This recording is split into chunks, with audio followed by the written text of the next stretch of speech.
On the eve of the company's IPO, Luis took the stolen proposal and got into my Rolls-Royce ahead of me. "Vice President," he said calmly, "Boss Moo said I'm more suitable than you to negotiate this project. In terms of ability, I'm no worse than you." I didn't get angry, on the contrary, I laughed. Although inside the company I had appointed Laura Moo as the chairwoman, everyone knew that I was the real decision-maker behind the scenes. And as for Luis, just a fresh graduate with a pretty face, what real ability could he possibly have?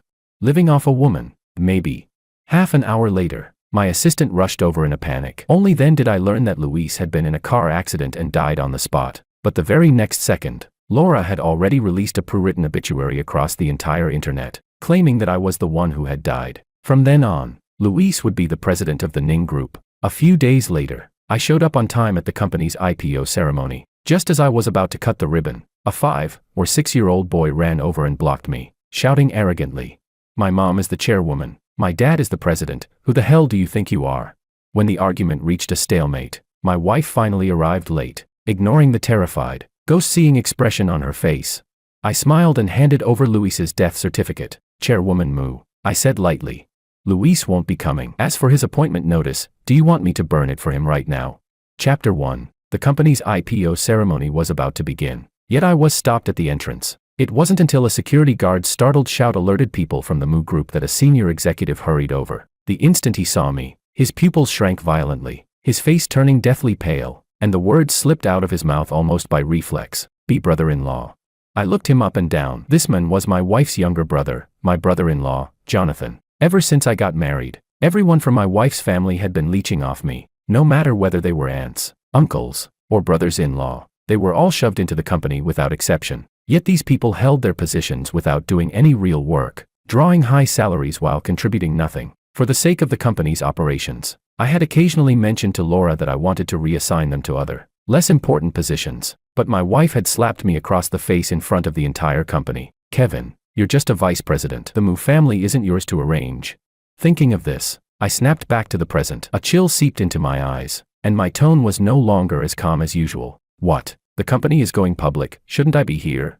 Hearing the familiar voice, my brother-in-law froze for a few seconds, then burst out laughing, drawing countless glances from the crowd inside. "That's not right. You're not my brother-in-law. My brother-in-law was already run over and killed. Get lost. Get lost. You damn fraud. Don't delay my little nephew's succession ceremony." Nephew. Succession ceremony? My heart skipped a beat. Laura and I didn't even have children. Where did this so-called nephew come from? With the IPO ceremony imminent and time pressing, I shot him a cold glance and walked straight toward the ribbon-cutting stage. Just as I picked up the scissors, a little boy of 5 or 6 suddenly jumped out, glaring at me with hostility and shouting, "Put the scissors down. My dad is the company's president. My mom is the chairwoman. Who do you think you are, that you're worthy of cutting the ribbon?"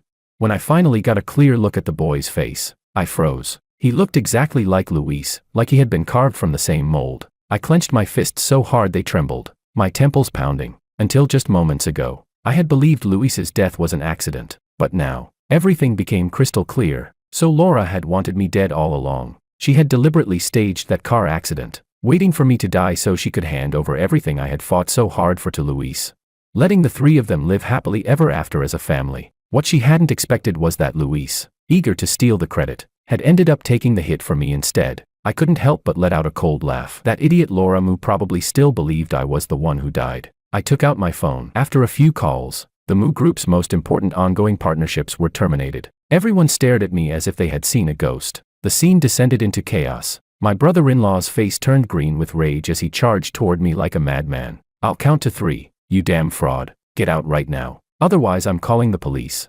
I didn't even spare him a glance. Before the third count ended, Jonathan was knocked to the ground by a few swift punches from my personal bodyguards. I cleared my throat and picked up the microphone. "The younger generation at home lacks discipline. Sorry to make a spectacle of ourselves." With that, I picked up the scissors on the stage and completed the ribbon cutting in front of everyone. My movements were smooth and decisive, leaving no room for interference. A deathly silence fell over the venue. Then waves of shocked murmurs erupted. "Didn't Vice President Ning die in a car accident?" Chairwoman Moo said it herself. "Then who is this? He looks exactly like Vice President Ning. Could he be a fraud hired by a rival company?"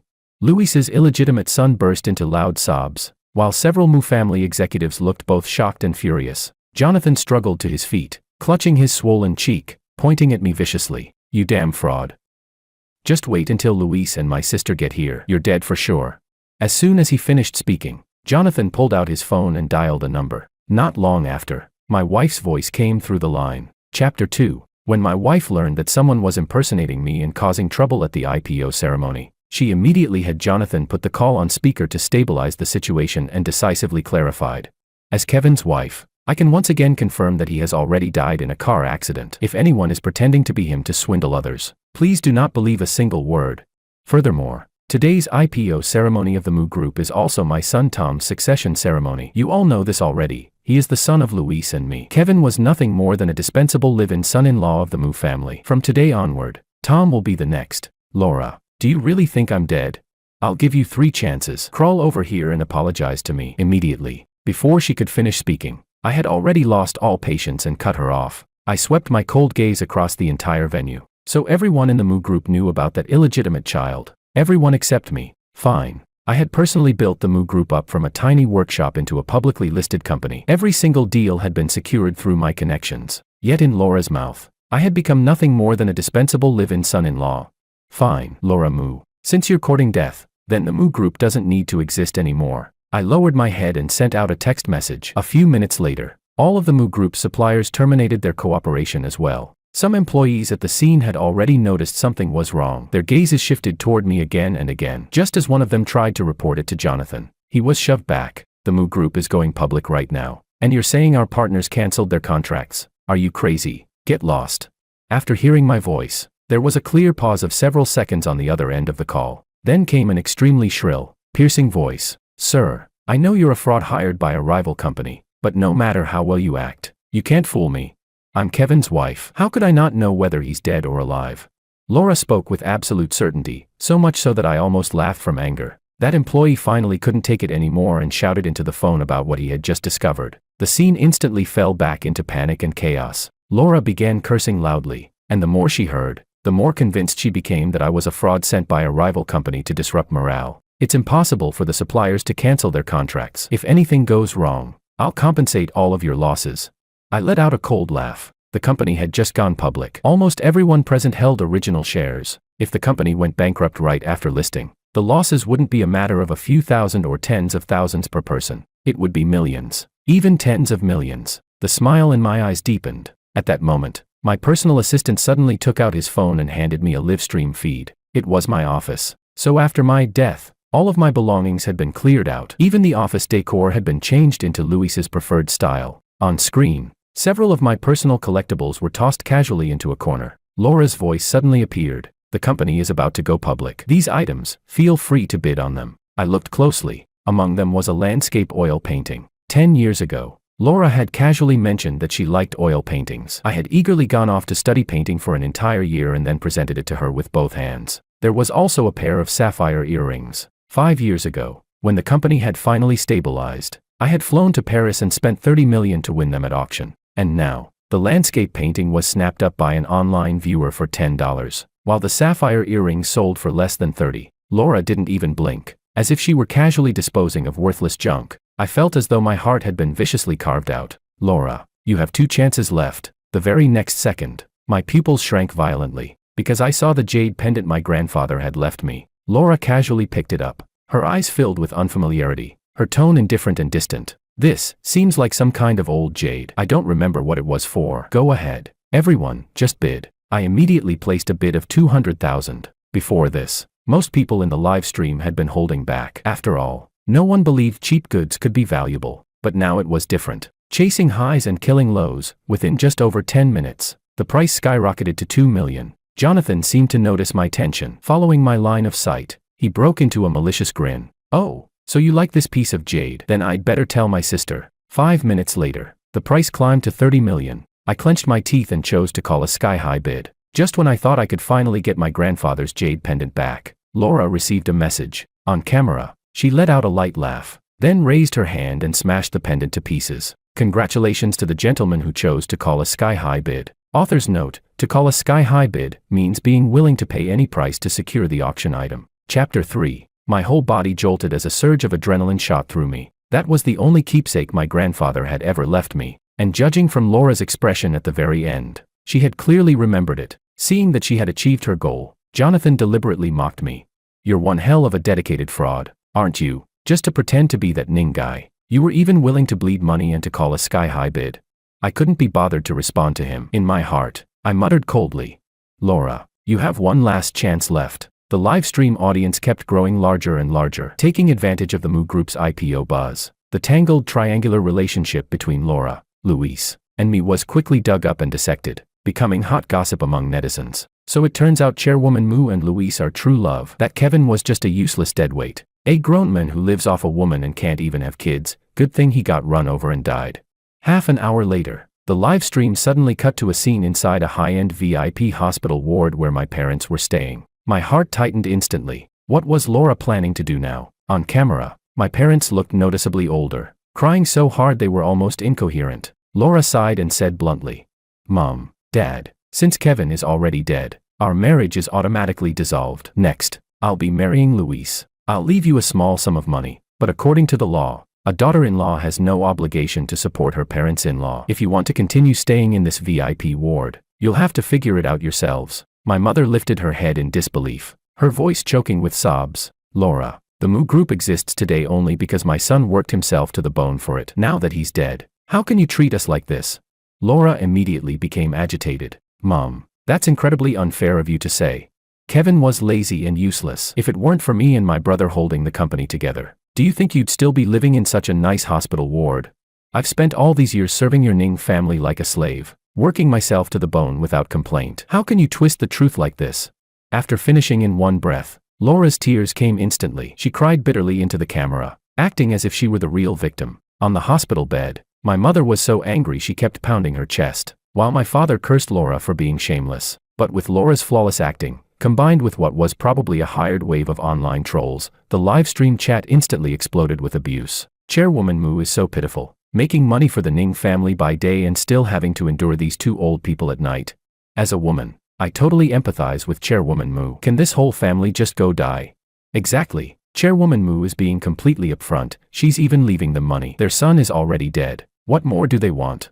Moments later, Laura waved her hand. Several bodyguards behind her immediately stepped forward, dragged my parents off the hospital bed, and forcibly kicked them out of the high-end VIP ward. I couldn't watch anymore. I clenched my fists so hard that veins bulged on my forehead. In that instant, the very last trace of affection I had for Laura completely vanished. "Laura, your final chance is gone." I decisively called the investors. "This is Kevin. The Moo Group's IPO plan is to be halted immediately, including all Moo family businesses. The Moo family's dog, the Ning family, don't want it anymore." After hearing my voice, the other party asked nothing. They hung up and carried it out at once. Then, with another call, I contacted the bank and immediately reclaimed all properties registered under Laura's name, and froze all of her bank cards. Chapter 4. After finishing all of this, I swept a cold gaze over several core members of the Moo Group's business team. None of them were from the Moo family. They were all people I had personally transferred over back then to support the Moo Group's development. "The Moo family idiots don't recognize me. What about you? Don't tell me you don't recognize me either." As soon as the words fell, those key executives hesitated no longer. They immediately stepped forward and surrounded me, their throats bobbing as if they had endured immense grievance, their voices trembling. "President Ning, we never imagined you were still alive. Just give the word and we'll leave the Moo family immediately. We truly don't want to stay in this place for even one more second." I nodded. The tightly furrowed lines between my brows finally eased a little. At this moment, Jonathan finally sensed that something was wrong, because just minutes earlier, they had discovered that their bank cards, and even the company's accounts, had all been frozen by the bank. What's going on? An aunt from the Moo family, a vice president in name only, stared at me and cursed loudly. "It's you. It has to be you. You damn fraud. Stirring things up behind the scenes. My Moo family is worth hundreds of billions now. You dare sabotage us from the shadows. Just wait until Laura gets here and deals with you." Jonathan lifted his head, a flicker of shock flashing through his eyes. But only moments later, his rage reached its peak. Ignoring the people behind him trying to stop him, he strode straight up to me and threw a punch at my chest, even scraping and damaging my cufflink. If it weren't for the quick reflexes of the veteran employee Sam beside me, who rushed to support me, I might have fallen to the ground. "Jonathan, what right do you have to hit someone?" Sam shouted angrily. Jonathan glared at him and sneered. "Sam, you don't seriously believe he's Kevin, do you? You're an employee of the Moo family now. Get your ass over here." Sam spat at him without hesitation. "Pa, from this moment on, I'm not anymore." But I hadn't regained my balance yet. As I tilted to the side, my arm accidentally knocked over a vase on the ceremonial stage. The crisp shattering sound immediately drew Jonathan's attention. His expression changed drastically. "That's an antique worth several million. You'll have to pay for it." Sam panicked as well, together with a few other employees. He rushed forward, and they got into a scuffle with Jonathan. After considerable effort, they were finally pulled apart. Jonathan wiped the blood from his nose and, in a fury, called the police on the spot. "Just you wait. When my sister and the police get here, we'll see how you clean this up." I looked down, heart aching as I gently touched the cufflink he had damaged, then nodded. Yes, the police really should be called. Just then, a Rolls-Royce pulled up at the entrance. After receiving the news, Laura hurried over, clicking across the floor in high heels. She swayed her way into the venue. The instant she ran into me, her entire body froze. Her face alternated between green and white, as if she had seen a ghost. "Why you are." I smiled and walked toward her, pulling a death certificate from my jacket and handing it to her. "Chairwoman Moo, Luis probably won't be coming. Shall I burn his appointment notice for him right now?" Chapter 5. It was hard to describe the expression on Laura's face at that moment with a single word. Her features twisted violently. After the initial shock came fear and sheer panic. She felt as if all the blood in her body had frozen, the muscles in her face twitching uncontrollably. Trembling, Laura took the death certificate I handed her. Her palms were slick with cold sweat when she opened it and saw Luis's name with her own eyes. Her legs went weak, and she nearly collapsed onto the ground. "Mommy." Tom threw himself into Laura's arms at once, then shot me a glare and tilted his head to complain. "Mommy, this bad guy just cut the ribbon with the scissors. Go hit him." It was clearly agreed that Tom would cut it. "Mommy, when is Daddy coming?" Jonathan hurried forward to help Laura up and couldn't help asking. "Sis, what's wrong with you? Where's my brother-in-law Luis?" Laura shakily stood up, her face deathly pale, but when the words reached her lips, she didn't dare say outright that Luis was already dead. After all, this was still the IPO ceremony. If people found out now, it would definitely trigger a stock price crash. She forcefully suppressed her emotions, pulled Tom into her arms, and deliberately changed the subject. "Didn't you say something happened to the company? What exactly went wrong?" Only after Laura's reminder did Jonathan slap his forehead. Gritting his teeth, he glared at me and explained everything that had just happened. By the time Jonathan finished speaking, Laura's heart sank completely. She stole a glance at me, already more or less certain that all of this was my doing behind the scenes. But in front of the Moo family and her own employees, Laura knew she absolutely could not collapse right now. Even if it was an act, she had to keep acting. She nearly bit her lip until it bled, then steeled herself and took out her phone, preparing to humble herself and beg those partners and investors. After all, the company had just gone public. If it went bankrupt at this moment, Laura couldn't help shivering. Yet after dialing more than a dozen calls, she discovered that she had been blocked by every single one of them. "Why you?" Laura looked at me in fear, her lips trembling uncontrollably. Jonathan stepped forward, glanced at her, then at me, and asked curiously, "Sis, why are you staring at this dead fraud?" "Don't be afraid. I've already called the police. Once they arrive, they'll arrest him." Unexpectedly, Laura swung her hand and slapped Jonathan hard across the face without hesitation. "What dead fraud? He's your brother-in-law." Jonathan was completely stunned, staring at her in a daze. Only then did Laura realize what she had said. A cold sweat instantly broke out over her body. "No, wait, you already called the police." Suddenly, the sound of police sirens rang out from outside the entrance. "The police are here."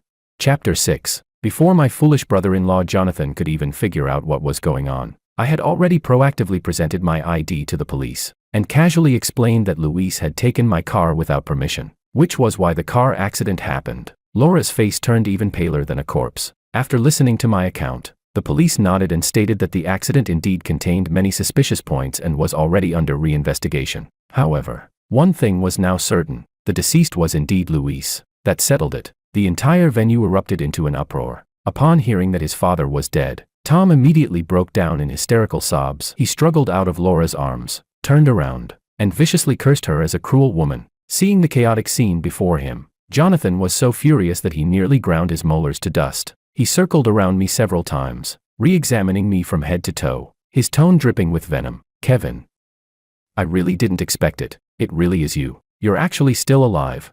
Only when he noticed the shattered vase on the floor did he finally remember why he had called the police in the first place. As if he had seized hold of my weakness, Jonathan grabbed my sleeve and said loudly to the officers, "Officer, no matter who he is, he damaged our antique vase. We demand full compensation at the original price." Several Moo family relatives immediately joined in, shouting at the top of their lungs. That's right, it's worth several million. It'd be best if he went to jail for it. I cast them a cold glance and let out a disdainful snort. Clueless idiots. Apparently enraged that I dared to humiliate them to their faces, the Moo family members shouted even louder, their voices nearly cracking. I frowned, rubbed my ear, and said calmly, "Officer, if it can be proven that the vase is truly an antique, I, Kevin, will compensate it no matter the price." But I raised the cufflink that Jonathan had damaged earlier and held it up in front of him. "Jonathan, you broke this during the fight just now. You'll need to compensate me at market value as well." Jonathan glanced at the tiny object in my hand and burst into loud laughter. "This thing? No problem. I'll buy you a bunch online later." Kevin Ning, I really didn't expect you to be this poor now. The police officer glanced at me, then waved over an antique appraisal expert who had accompanied them. Moments later, the expert put down the broken porcelain shards and magnifying glass, stood up slowly, and said to the police, "Officer, this is not an antique. It's a mass-produced craft item, worth only a few hundred at most." "What?" Jonathan was stunned, his eyes nearly popping out. He lunged forward and grabbed the expert by the collar. "Look again. This is a Moo family heirloom. How could it be a cheap craft item?" Several officers immediately rushed forward and restrained the enraged Jonathan. The appraisal expert was clearly irritated as well. He straightened his collar and sneered. "A family heirloom? I've been in this business for over 10 years. And this is the first time I've seen someone treat a street stall craft item as a family heirloom. Absolutely ridiculous. And you wanted to extort this gentleman for several million, in your dreams."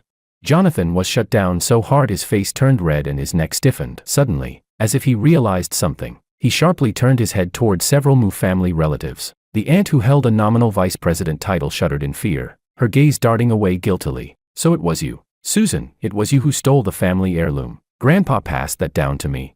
If not for the police restraining him on the spot, he would have lunged forward and torn that Moo family aunt apart. Standing to the side, even I hadn't expected that before I said anything, the Moo family would already descend into internal chaos. Laura was trembling with rage as well, pointing at her relatives and cursing them for being shameless. Once they had finished tearing into each other, I calmly stepped forward and raised the cufflink in front of Jonathan again. "Jonathan, don't forget to compensate me for my cufflink." Jonathan, driven nearly insane by his relatives, shot me an impatient look and waved his hand dismissively. "Get lost. Get lost. Go ask my secretary for a few $100. Stop being an eyesore." I lowered my head and smiled softly. When I looked up again, my gaze was icy to the bone. "A dignified Moo family young master, and this is how little you've seen of the world. This is the end of the dark night. Only 3 pieces exist worldwide. Price, 50 million. Chapter 7. Jonathan froze on the spot. Then he suddenly burst into loud laughter. "Kevin, you really are a damn fraud. A cufflink worth 50 million. Do you seriously think I'm some clueless idiot who's never seen the world?" In front of everyone, Jonathan laughed without any regard for his image, until his secretary, trembling all over, handed him the phone with what she had found. Jonathan's smile instantly stiffened on his face, because on an authoritative website dedicated to collecting top-tier luxury items, he actually saw that very cufflink, the end of the dark night, and beneath it, in a small line of text, the listed owner was Kevin. Panic flickered instinctively across Jonathan's face for a few seconds. Then, left with no other choice, he swallowed his pride and turned to Laura for help. Laura strode over angrily and slapped him hard across the face. "You're really something, aren't you? The end of the dark night was something I personally accompanied your brother-in-law to auction for in Italy. How could you dare damage it?" As she said this, Laura deliberately glanced at me as if unintentionally, then leaned closer to my side. What she was trying to imply, I understood perfectly. I shifted sideways, deliberately keeping my distance from her, and asked calmly, "Then this cufflink, are you, as the elder sister, paying for it?" Laura stiffened for a moment, then forced out a few dry laughs. Reluctantly, she pulled out a card, speaking politely to smooth things over. "I'll pay. He broke your property, of course I'll compensate you." When my secretary took the card from her, the crowd immediately erupted in shocked murmurs. "A Centurion black card. I heard there are fewer than 10 people in the entire country who can get one. Chairwoman Moo really is rich. Wait, didn't President Ning also have one?"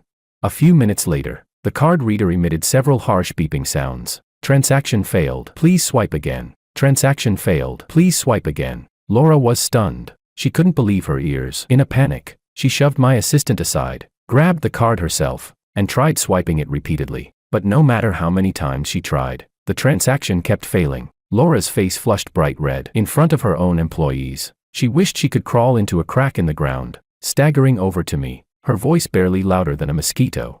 How could you freeze my card?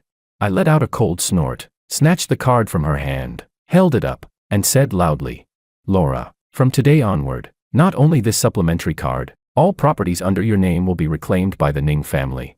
Gasps rippled through the crowd. Everyone's gaze toward Laura changed instantly. So Chairwoman Moo's card was just a supplementary one. No wonder I remembered President Ning also had one. Taking the bowl to eat, then smashing it afterward. Turns out Chairwoman Moo was the real one living off a man all along. Listening to the sharp waves of mockery ringing in her ears, Laura's face alternated between red and white. Her eyes were rimmed with red, on the verge of tears. In front of everyone, Jonathan couldn't stand seeing his sister humiliated. Furious, he swung his arm and shouted at me. Ning, you're nothing but a guy with a bit of dirty money. What are you showing off for? I broke the cufflink. Jonathan, will compensate you. Isn't it just 50 million? I can't take out that much cash right now, but the Moo Group has already gone public. I hold a massive amount of stock options and shares, worth tens of billions at market value. Worst case, I'll compensate you with equivalent shares. Jonathan spoke with righteous indignation, as if he were the one who had suffered some grave injustice. I looked at him quietly. Jonathan, I don't want Moo family shares. I don't want stock options either. Jonathan froze for a moment, then grew even angrier. Kevin Ning, don't push your luck. I shook my head helplessly. I don't want them because Moo family assets are simply worthless. The moment the word worthless left my mouth, Jonathan thought I was deliberately humiliating him and nearly lunged at me again. But just then, his secretary came stumbling over, whispering something urgently into Jonathan's ear. In the very next second, Jonathan's eyes flew wide open. A gurgling sound came from his throat, and then he collapsed straight backward. Laura screamed and rushed forward to catch him. From the crowd, someone, whoever it was, saw the breaking news on their phone. Their voice trembled as they spoke.